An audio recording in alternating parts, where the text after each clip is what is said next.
One of the most sinister aspects of gang stalking is how gang stalking itself changes how you interpret unfortunate events. Let me give you an example.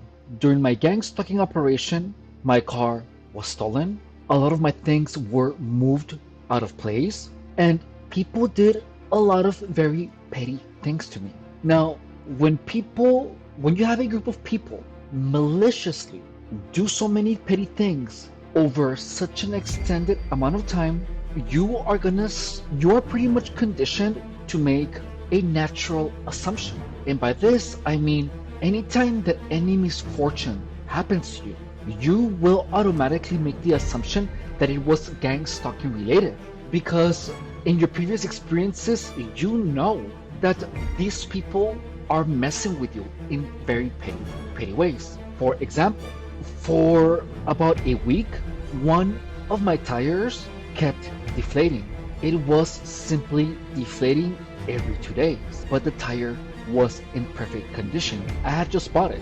A targeted individual or a person who has been messed with by so many people in so many ways is highly likely to make the assumption that gang stalkers were actively taking the air out of that tire. And look, gang stalkers have messed with my car before, so it was only natural for me to make that assumption. However, I refused to because I knew what I'm about to talk to you, what I'm about to cover in this video. And the information that I'm about to tell you is gonna save you a lot of heartache.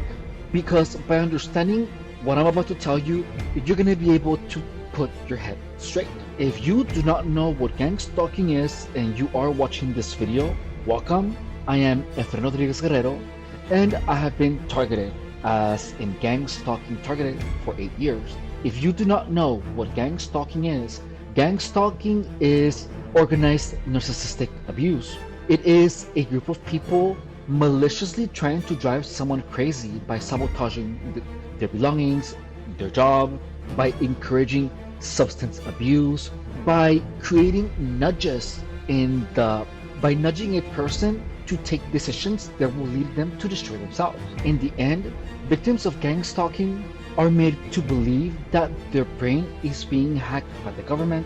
Victims of gang stalking are made to feel weird sensations, and gang stalkers will push this narrative in person and online about the government attacking the targets with directed energy weapons, to the point where their mind accepts these stories as truth.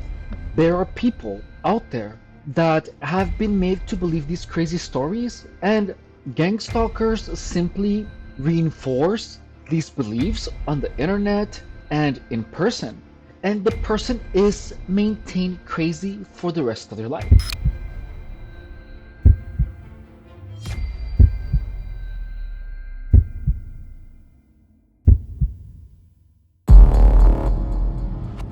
Now, when I went to the tire shop, I learned that the air in my tire was deflating because the valve covers were defective.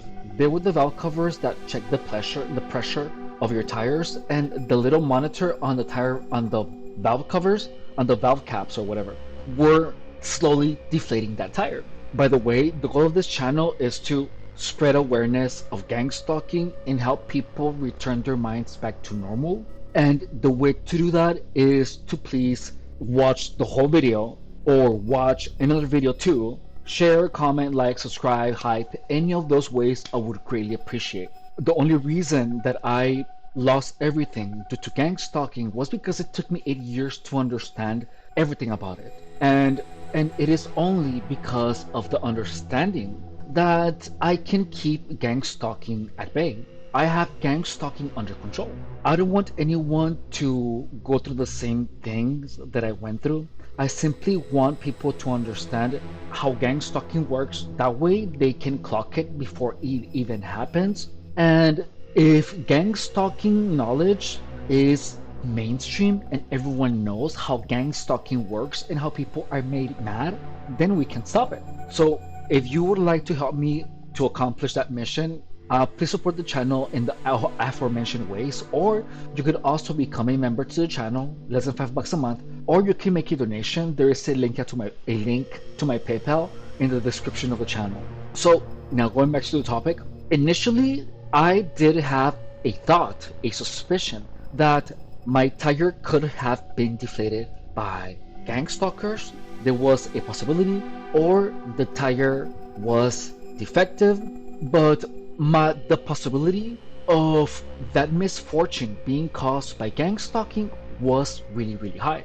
Initially, I perceived the deflation of my tire as involved as something done to me by gang stalkers. Another time, I lost the charger of my laptop, and guess what was my first assumption or my interpretation? I interpreted that as something done by gang stalkers. Next thing I know, I misplaced my keys. And guess what?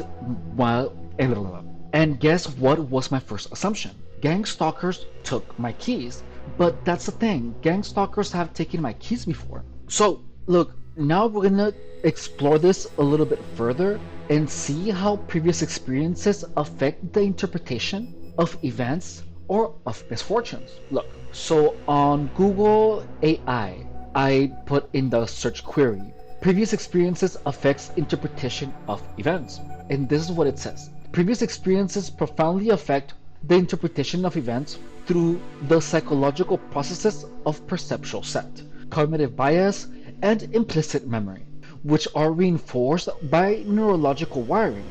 Our brains embed past experiences into neural connections, which in turn influences how we perceive, remember, and react to new information. So this is what a perceptual set is. A perceptual set is a predisposition to perceive or notice some aspects of available sensory data while ignoring others, based on our expectations in past experiences. So notice here that a perceptual set is a predisposition to perceive or notice some aspects of available sensory data while ignoring others, based on our expectations and past experiences. Emphasis on based on our expectations and past experiences. So because we have experienced so many misfortunes imposed onto our lives by gang stalkers, we are highly likely to expect those misfortunes and experiences be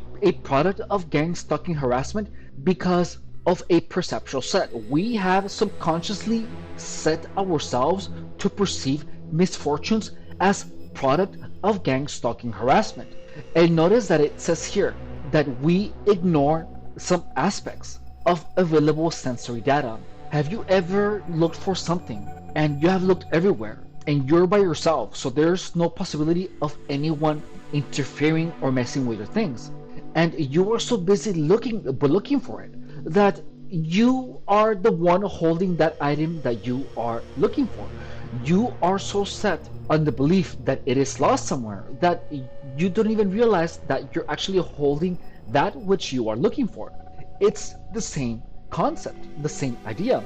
Now we are moving on cognitive biases, and let's read this. It says here, past experiences can lead to cognitive biases or systematic patterns of deviation from rational judgment. Listen to this, deviation from rational judgment, which shapes our perceptions. For example, my tire being for some unknown reason low on air more than once during the week.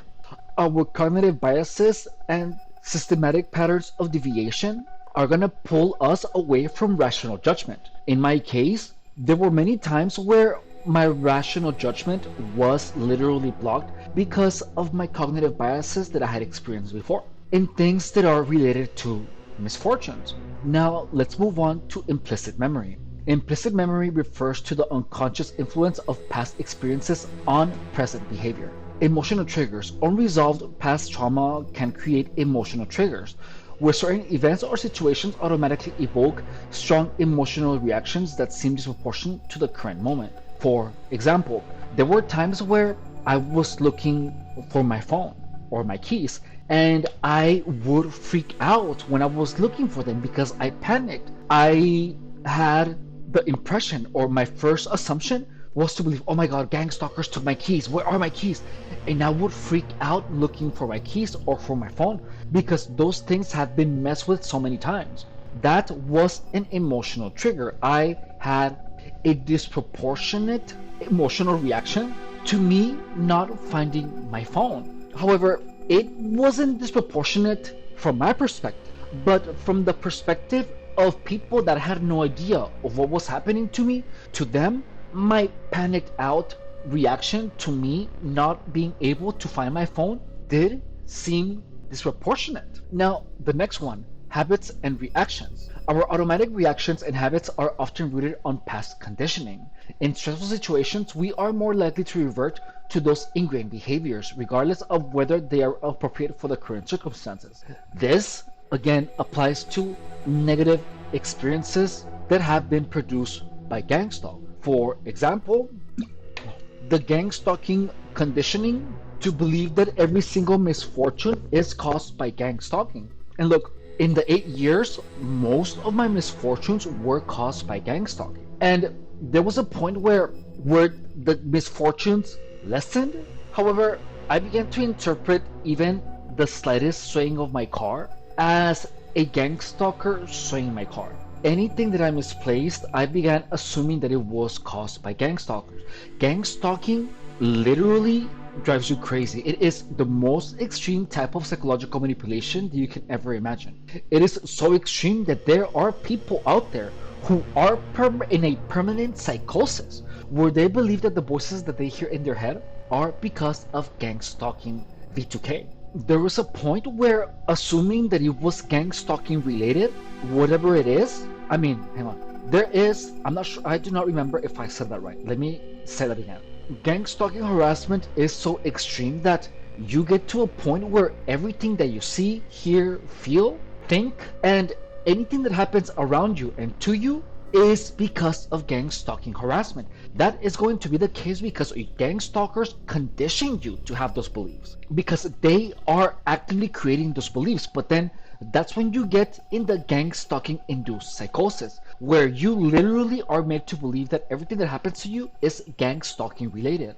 And that is the case because for some time that was the truth. You are literally conditioned to assume that everything that happens to you is because of gang stalking, especially misfortunes. And look, the interpretation of your reality is based on your unique personal experiences, making it extremely difficult to find a single objective truth because gang stalking gives you a lens, a filter through which your truth is very different than the objective one. Like in the tire, for example, the objective truth was that I had bought caps that were defectively manufactured. However, because of the personal history that I had with gang stalking, I filtered that misfortune as being gang stalking related. To victims of gang stalking, what you see on the screen